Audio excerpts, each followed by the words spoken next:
Hi everyone, welcome you all to my channel and in my today's class. In today's class I am going to teach and you can say explain also second exercise of chapter 5 Introduction to Euclid's Geometry from class 9th standard NCERT math book. जी हाँ बच्चों, आज के video में हम लोग सीखने वाले हैं एक्सरसाइज 5.2 को समझने वाले हैं, किंतु इससे पहले का एक्सरसाइज अगर आपको समझना है तो इस ये वीडियो जिस प्लेलिस्ट के अंदर ऐड किया हुआ है उसी प्लेलिस्ट में आपको दो और वीडियोस मिलेंगे। आप उन दोनों वीडियोस को वॉच कीजिए, फुल वॉच कीजिए, तो आपका जो एक्सरसाइज 5.1 है वो पूरा का पूरा कंप्लीट हो जाएगा और आपका जो भी डाउट है वो क्लियर हो जाएगा।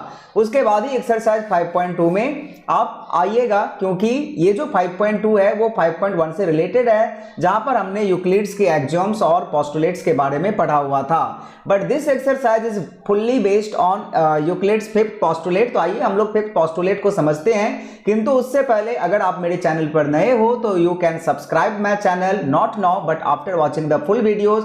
अगर आपको ऐसा लगे कि इस प्लेटफॉर्म से आपका जो कंप्लीट कोर्स है मैथमेटिक्स का वो हो जाने वाला है, तो आप मेरे चैनल को बिल्कुल सब्सक्राइब करके रखिएगा।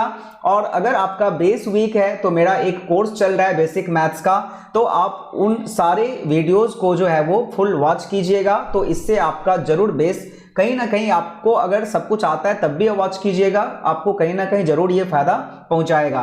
तो आइए वीडियो को शुरू करते हैं, किंतु उससे पहले मैं आपको और एक चीज बात बता दूं, वीडियो को लाइक करना आप लोग भूल जाते हो, तो लाइक जरूर कर दीजिएगा वीडियो को। तो आइए वीडियो को शुरू करते हैं, किंतु वीडियो को शुरू करने से पहले वी हैव टू अंडरस्टैंड कि what is Euclid's fifth postulate, जो कि यहाँ पर यूक्लिड्स फिफ्थ पोस्टुलेट, यहाँ पर ये आपका बुक जो है वो एनसीईआरटी का किताब है और ये एनसीईआरटी के बुक में से ही मैं जो है मैं एक्सप्लेन कर रहा हूँ, तो ये आपको किताब में भी मिल जाएगी। ये जो पोस्टुलेट 5 है वो यहाँ पर लिखा हुआ है। तो आइए हम लोग समझते हैं कि यूक्लिड का जो फिफ्थ पोस्टुलेट है वो एक्चुअली में है क्या। If a straight line falling on two straight lines makes the interior angles on the same side of it taken together less than two right angles, then the two straight line if produced indefinitely meet on that side on which the sum of angles is less than two right angle।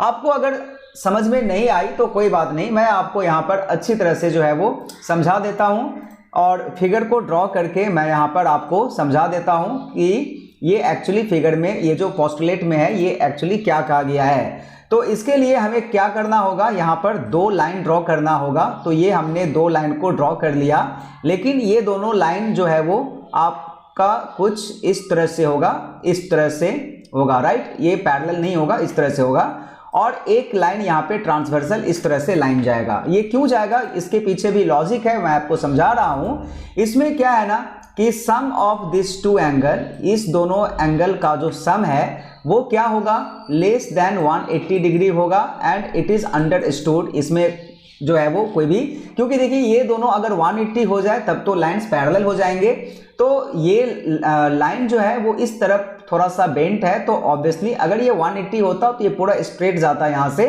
तो इस दोनों सम का अगर मैं इसको angle 1 दूं और इसको एंगल 2 दे दूं, तो sum of angle 1 plus angle 2 is less than 180 degree. इसमें कहीं से जो है वो शक नहीं होना चाहिए, कोई भी डॉट नहीं होना चाहिए।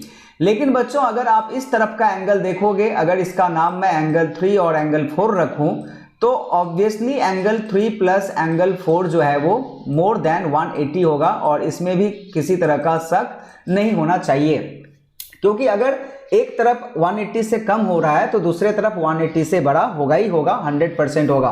तो यूक्लिड्स फिफ्थ पोस्टुलेट कह रहा है कि ये जो दोनों लाइन है, अगर हम इसको इंडेफिनेटली प्रोड्यूस करें ऑन आइदर साइड, अगर आप दोनों साइड में इसको इंडेफिनेटली तक प्रोड्यूस करें, ले जाएं, तो जिस तरफ 180 से छोटा है ना एंगल, सम ऑफ, यहां पर क्या कह रहा है कि meet on that side on which the sum of the angles less than two right angle. अब टू राइट एंगल में कुछ भी इसमें प्रॉब्लम नहीं है, वी ऑल नो कि टू राइट एंगल का मतलब क्या होता है, इट इज 180 डिग्री। तो जिस तरफ 180 डिग्री से छोटा है ये लाइन उस तरफ जाकर के इंटरसेक्ट करेगा, यानी कि ये लाइन जो एक दूसरे को मीट करेगा ना, वो इस तरफ प्रोड्यूस अगर आप इंडेफिनेटली करोगे तो मीट करेगा, ना कि इस तरफ मीट करेगा, इस तरफ मीट करेगा। तो यही है यूक्लिड का फिफ्थ पोस्टुलेट, राइट। तो आई थिंक यूक्लिड का जो फिफ्थ पोस्टुलेट है वो आपका क्लियर हो ही गया होगा, इसमें कोई भी डाउट नहीं होगा, और इतनी अच्छी तरह से समझाने के बाद तो बिल्कुल भी डाउट नहीं होना चाहिए। अब आइए एक्सरसाइज 5.2 का जो फर्स्ट क्वेश्चन है उसको हम लोग समझते हैं, जो कि है यहाँ पर, how would you rewrite Euclid's fifth postulate to so that it would be easier to understand. आप यूक्लिड के फिफ्थ पोस्टुलेट को अभी अभी देखें अपने स्क्रीन के ऊपर, जो इसका फिफ्थ पोस्टुलेट है, किंतु आपको इस फिफ्थ पोस्टुलेट को एक आसान भाषा में लिखना है ताकि इसे जो भी बच्चे पढ़े एक बार में समझ में आ जाए। और इसमें जो लैंग्वेज लिखा हुआ है, हालांकि इसको भी समझ में आ जाता है, ये लैंग्वेज भी समझ में आ जा रहा है, लेकिन आपको इसे और ज्यादा आसान बना देना है, इसको और भी अच्छी तरह से लिखना है। तो आइए मैं लिख करके आपको दिखा रहा हूं। So children, as you all can see here on the screen, already I have written the answer here that ki when two lines are cut by a third line such that the sum of interior angles is less than 180 degree on one side, then the first two lines intersect on the same side। तो ये जो है वो Euclid का fifth postulate ही है जिसे एक आसान भाषा में लिखा गया है, और इसे अगर कोई भी पढ़े तो उसका जो कॉन्सेप्ट है फिफ्थ पोस्टुलेट के बारे में वो क्लियर हो जाने वाला है। तो क्वेश्चन में यही कहा गया था कि how would you rewrite Euclid's fifth postulate so that it would be easier to understand. तो मुझे नहीं लगता है कि अब किसी को भी समझने में इसमें परेशानी होगी या डाउट होगा, तो यही इसका आंसर है। वैसे अगर आप चाहें अपनी भाषा में लिखना इसे, तो you can do that also. आप इसी को अपने लैंग्वेज में भी लिख सकते हैं या फिर इसको किसी और भी तरीका से लिख सकते हैं, ये आपका चॉइस होगा, ये आपके अंडरस्टैंडिंग के ऊपर है कि आपने फिफ्थ पोस्टुलेट को किस तरह से समझा है, तो उसे आपको लिखना है, लेकिन इसका मीनिंग जो है वो सेम होना चाहिए जो यूक्लिड के फिफ्थ पोस्टुलेट में बताया गया है। तो एक बार मैं इसे फिर से पढ़ करके समझा दे रहा हूं कि when two lines are cut by a third line। अब देखिए, अगर इसे मैं फिगर ड्रॉ करके यहां पर मैं आपको बताऊं तो when two lines, that means एक लाइन ये हो गया और दूसरा लाइन ये हो गया। ऑब्वियसली मैं पैरेलल लाइन यहां पे ड्रॉ नहीं करूंगा, और तीसरा लाइन ये हो गया। तो यहां पर इस हिसाब से इफ टू लाइन्स यानी कि L और M है और एक थर्ड लाइन है, सपोज कीजिए N, इसको दोनों लाइन को काट रहा है such that the sum of interior angles is less than 180 degree on one side. तो इसमें जैसे कि हम लोग देख रहे हैं कि एंगल 1 और एंगल 2 जो है वो प्लस करने से लेस देन 180 डिग्री होगा, और ऑलरेडी मैंने इसे समझा दिया हुआ है। तो then the first two lines intersect on the same side, that means ये इसी साइड में इंटरसेक्ट करेगा ऑन प्रोड्यूसिंग इनडेफिनेटली, यानी कि यहां पर आप चाहें तो एक और यूज कर सकते हैं, मतलब ऐड कर सकते हैं, ऑन प्रोड्यूसिंग इनडेफिनेटली, ये आप चाहें तो यहां पर ऐड कर सकते हैं। तो आई होप कि जो इसका क्वेश्चन नंबर 1 है वो क्लियर हो गया होगा, वो आपको पूरा अच्छी तरह से समझ में आ गया होगा। अब आइए क्वेश्चन नंबर 2 को हम लोग समझते हैं कि does Euclid's fifth postulate imply the existence of parallel lines. अगर इसका आंसर यस है तो एक्सप्लेन कीजिए, नो है तो भी एक्सप्लेन कीजिए कि does Euclid's fifth postulate imply the existence of parallel line. अब बच्चों यहां पर देखिए, यूक्लिड का फिफ्थ पोस्टुलेट तो यही है जो अभी आपके स्क्रीन के ऊपर है, इसे मैंने आसान भाषा में लिखा है अकॉर्डिंग टू क्वेश्चन कि अगर दो लाइन को, वो दो लाइन कोई भी हो, अगर एक थर्ड लाइन से कट कर रहा है तो ये दोनों उस तरफ मिलेंगे जिस तरफ इस दोनों का सम 180 से कम होगा, ना कि उस तरफ जिधर ग्रेटर देन 180 होगा। लेकिन अगर ये इक्वल टू 180 हो जाए तो फिर ये कभी भी मीट नहीं करेंगे and the lines will be parallel, और यही तो पैरेलल लाइन का कॉन्सेप्ट है। तो मेरे हिसाब से इसका जो आंसर है वो यस होगा कि यूक्लिड का फिफ्थ पोस्टुलेट जो है वो पैरेलल लाइन के एग्जिस्टेंस को वो दिखाता है, पैरेलल लाइन के एग्जिस्टेंस को बताता है। तो चलिए हम लोग इसके आंसर को देख लेते हैं कि इसका आंसर एक्चुअली में क्या होगा।